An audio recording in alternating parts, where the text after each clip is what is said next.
Le mois de novembre, c'est gris. Il commence à faire froid. On a souvent un peu moins d'énergie, hein? Il fait noir le matin, il fait noir tôt le soir. Ça joue sur le moral, sur la motivation et sur ton énergie. C'est aussi le temps des microbes, hein? On mouche, on tousse, petit mal de tête, congestion, on se sent comme une patate. Puis c'est sans oublier le temps des fêtes qui s'amène. Puis ça peut aussi amener son lot de stress. C'est justement pour toutes ces raisons-là qu'en novembre, on doit redoubler d'efforts pour mettre de l'énergie dans l'assiette. Alors, chasse les microbes, augmente ton énergie pour te sentir au top, et ce, même par temps gris. Bouge, mange, shine. C'est juste ça le secret. Que tu sois une femme occupée, une maman débordée ou une femme de carrière établie, ta santé ne devrait jamais être négligée. Avec ce podcast, j'ai envie de te transmettre ma passion des saines habitudes de vie pour t'inspirer à prendre soin de toi, pour shiner comme jamais. Ta santé est ma priorité. Mon nom est Marie-Ève Tétrault, coach fitness, et je vais continuer de te faire bouger plus, manger mieux, pour que tu shines now. Let's go! Salut à toi, belle femme qui brille de santé. J'espère que tu vas bien en ce mois de novembre.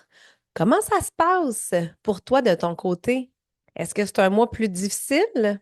Parce que sache que tu n'es pas la seule. Si c'est le cas, il y aurait environ 10% des femmes qui habitent sur un territoire nordique qui seraient affectées par des dépressions saisonnières, qu'on appelle aussi le TAS, le trouble affectif saisonnier. Puis globalement, on dit qu'il y a environ entre 40 et 50% des femmes qui remarquent avoir une baisse d'énergie, moins de motivation, moins d'engagement, un certain blues, hein, des temps gris. Donc, ça amène aussi moins de focus, moins de concentration.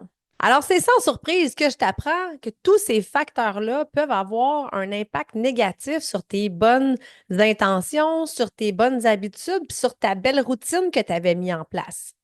Parce que c'est souvent ça qui arrive, hein. À la fin de l'été, le mois de septembre arrive, la rentrée scolaire, hop, on se remet dans notre bonne routine, on reprend nos entraînements, on reprend notre alimentation. Et là, effectivement, avec le temps gris, avec le manque de lumière, ça vient jouer sur notre énergie. On se réveille le matin, on file pouette pouette, puis le soir, on est crevé. Alors, au yab les entraînements, au yab la bonne bouffe, on recommence à se négliger puis à manger moins sainement.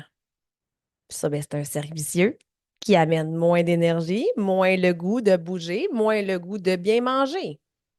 Puis j'ai plusieurs clientes qui me parlent que ce temps-ci de l'année est plus difficile au niveau de l'engagement, au niveau de la motivation. Même que les filles, vers la fin de l'été, au début de septembre, elles redoutent cette saison-ci parce que c'est souvent une période de relâchement. Et c'est exactement ce que Caro, ma cliente, pensait elle aussi. Caro, elle s'est inscrite sur ma plateforme au mois d'août dernier parce qu'elle avait envie d'implanter une routine avec ses entraînements dans sa routine déjà bien occupée et bien chargée. Elle avait envie de s'occuper de son corps et de son esprit parce qu'elle sait à quel point que de s'entraîner, de faire de la muscu, c'est bénéfique. C'est une fille qui a toujours détesté l'entraînement. Donc, elle s'est dit, seule, c'est sûr que j'y arriverai pas. Ça me prend du soutien. Ça va me prendre un guide, un plan puis de la motivation. Caro, elle s'est jamais réellement entraînée là, sur une base régulière, mais elle a vu dans les dernières années son corps changer avec la quarantaine qui est arrivée, maman de deux enfants. Donc, elle se sentait de moins en moins à l'aise dans son corps, puis elle a décidé de faire des changements nécessaires. Alors, elle a eu un super bon réflexe parce que dès son inscription, elle m'a contactée pour savoir si elle pouvait avoir plus d'accompagnement, plus guidé. Ça, c'est la bonne nouvelle. C'est qu'avec moi, là, tu peux y aller seul, tu peux y aller en groupe, tu peux y aller en privé. Donc, début septembre, on se planifie notre première rencontre pour que je puisse justement savoir un petit peu plus sur elle, sur ses objectifs, sur sa routine, pour être capable d'y faire un plan. Et là, elle me dit, je suis super motivée, mais elle dit, je sais que ça ne durera pas parce qu'elle dit, moi, là, au mois d'octobre, au mois de novembre, je tombe tout le temps malade. Le temps gris, ça m'affecte énormément. Elle dit, des fois, je peux être comme 2 semaines là, sur le cul, sur le derrière, parce que les microbes s'emparent de moi et là, ça m'affecte vraiment beaucoup. Puis j'ai peur que ce moment-là me fasse déroger de ma routine puis que je ne sois pas capable de m'y remettre. Caro avait peur de lâcher sa routine parce que pour elle, l'entraînement, c'est pas naturel. Elle a jamais aimé ça. C'est vraiment une corvée. Elle était motivée à voir des changements. Elle était motivée à implanter des changements dans sa routine, mais elle savait très, très bien que la période plus difficile du mois de novembre, mais elle aurait plus facilement flanché. Caro, c'est une femme bien occupée, une maman moderne, propriétaire d'une entreprise familiale. Donc, elle ne peut pas se permettre d'être 2 semaines sur le derrière. Donc, avec Caro, je lui ai fait un plan 100% adapté à ses besoins et à ses réalités quotidiennes. Donc, autant pour son plan d'entraînement qu'aussi dans mes recommandations au niveau de son alimentation. Donc, en améliorant des déjeuners, des dîners, en trouvant des alternatives plus saines, plus nutritives pour justement amener plus d'énergie dans son assiette, ça fait toute la différence. En plus de créer du mouvement physique avec ses entraînements, bien, elle aide aussi son corps, elle soutient son énergie par une meilleure alimentation. Là, ça fait pas des années qu'elle fait ça, là. On parle de quelques semaines. J'ai vu Caro la semaine passée. En plus de rayonner, elle me dit, Marie, elle dit, c'est la première fois depuis vraiment, vraiment, vraiment longtemps que je ne me sens pas affectée de la même façon par la saison, justement, automnale. J'ai plus d'énergie, je dors mieux, je me sens bien.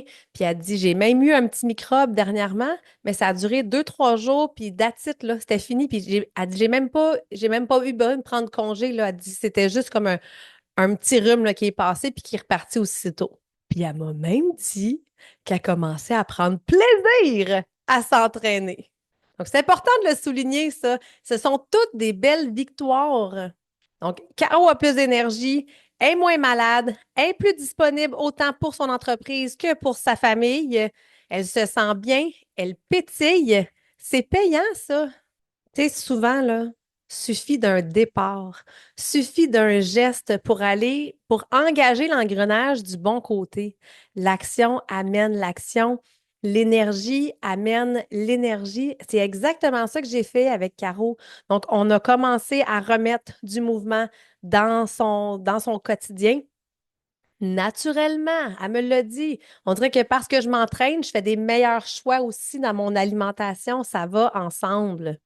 Je l'ai aussi conseillé par rapport à des petits changements qu'elle pouvait faire dans son alimentation, des choses qu'elle pouvait ajouter pour avoir plus d'énergie. C'est juste de revoir des fois les petites priorités dans l'assiette, puis ça booste ton énergie et ton système immunitaire. Et tu le sais, là. Bouger plus, manger mieux, c'est bon en tout point, à tout moment de l'année. Puis spécialement dans ces temps où on sait qu'on est un peu plus vulnérable. Mais je te l'accorde, faire des changements, spécialement dans son alimentation, c'est pas facile toute seule. Toute seule, c'est souvent plate. On est moins engagé, on est moins motivé. Seul, on est souvent capable de faire un petit bout de chemin. Mais oh, dès qu'il y a une saison plus difficile, dès qu'il y a un petit accro là, dans le parcours, c'est comme si nos bonnes habitudes venaient juste de disparaître. Souvent, quand on veut faire des changements alimentaires, ben, on pense que c'est tout ou pantoute, hein, qu'il faut tout changer, qu'il faut tout que ce soit strict, qu'il faut tout que ce soit 100% santé pour avoir des résultats. Ou bien non, on est tellement rendu dans un monde où on ne sait plus quoi manger. Une banane? Mais non. Ben trop sucré. Du pain? Oublie ça, ça fait gonfler. De la protéine? Oui, mais laquelle? Donc, je te comprends que ça peut être extrêmement décourageant parce que tu as peut-être essayé des choses, ça a fonctionné un bout, ça n'a pas fonctionné, on ne l'a pas tenu dans le long terme. Donc, comment on fait pour augmenter notre énergie dans notre assiette, avoir du fun et des résultats à long terme? Puis je sais que tu penses que ça a besoin d'être dans la restriction extrême pour avoir des résultats tant physiques sur ton corps que dans ton énergie, mais détrompe-toi. Des fois, ce sont des petits ajustements que tu dois faire et ça fait toute la différence. Parce qu'on le sait qu'au final, que les fameuses diètes, les fameux changements trop grands, trop drastiques, ça ne fonctionne pas à long terme. Faire des ajustements dans ton assiette peut tellement faire toute la différence pour te donner un giga boost d'énergie. Donc, c'est primordial, surtout à ce temps-ci de l'année. Puis tu me connais, j'ai un plan pour toi. Et si je t'aidais à remettre de l'énergie dans ton assiette? Puis si en plus, on pouvait le faire en gang? Puis si par-dessus tout ça, tu pouvais avoir accès à ta coach tout au long du défi, ce serait pas wonderful, ça? Tu le sais que pour moi, c'est vraiment important de te donner des outils concrets, des choses qui vont être utiles et efficaces dans ton quotidien. Moi, j'ai envie d'enlever ta charge mentale. C'est exactement le plan que je te propose. Le prochain défi de la détoxmie s'en vient très rapidement, 21 jours pour énergiser ton assiette. Et ce qui est extraordinaire avec ce défi-là, c'est que pour vrai, là, 100% des participantes sont satisfaites. 100% des filles ont eu des résultats. 100% des filles ont eu des apprentissages. Et 100% des filles ont envie de maintenir leurs saines habitudes par la suite. Les changements que je te propose dans son défi-là sont des changements simples et sont des changements qui sont durables. Moi, ce que je te propose, c'est un mode de vie, c'est de faire des changements, des ajustements durables dans ton assiette. Puis ça va t'amener quoi? Ça va t'amener un boost d'énergie. Ça va t'amener une meilleure humeur, une meilleure apparence de ta peau. Ça peut même t'amener une perte de poids si c'est ce que tu désires. Tu vas avoir un meilleur sommeil.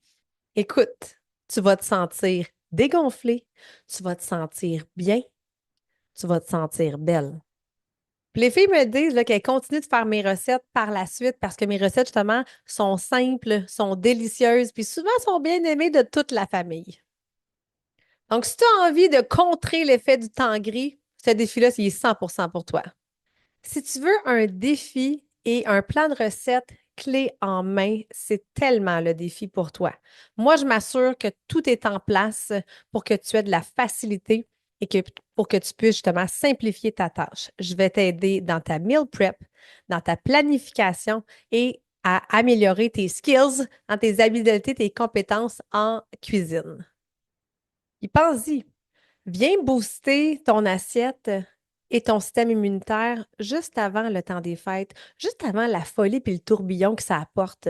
Puis à la place, arrive à Noël énergique, pleine de vie, en pleine forme, versus trop fatigué, dépassé, puis c'est souvent qu'est-ce qui arrive? On tombe malade. Alors, le défi va se dérouler du 20 novembre au 10 décembre prochain. Je te laisse tous les détails. Je vais animer une masterclass gratuite sur le sujet, justement. Donc, tu peux t'inscrire pour y avoir accès. Tous les détails sont dans le descriptif. Mais honnêtement, tu ne veux pas manquer ça. Viens ajouter de l'énergie dans ton assiette puis prépare-toi pour un super temps des fêtes. Fais comme moi, comme Caro, puis des centaines d'autres femmes. Prends la décision de te choisir, de prendre soin de toi puis de ta santé. Puis oublie pas, la façon dont tu termines ton année 2024, c'est également la façon dont tu vas commencer ton année 2025. Alors, si tu as envie d'être pleine d'énergie, pleine de vie, termine ton année sur cette note-là. Alors, sur ce, je vais aller préparer mon lunch. Merci d'avoir été avec moi et nous, on se retrouve au prochain podcast. Merci de prendre le temps d'être avec moi. Tu as aimé ton épisode? Partage-le à une femme qui mériterait elle aussi de briller. Et n'oublie pas de t'abonner pour ne rien manquer.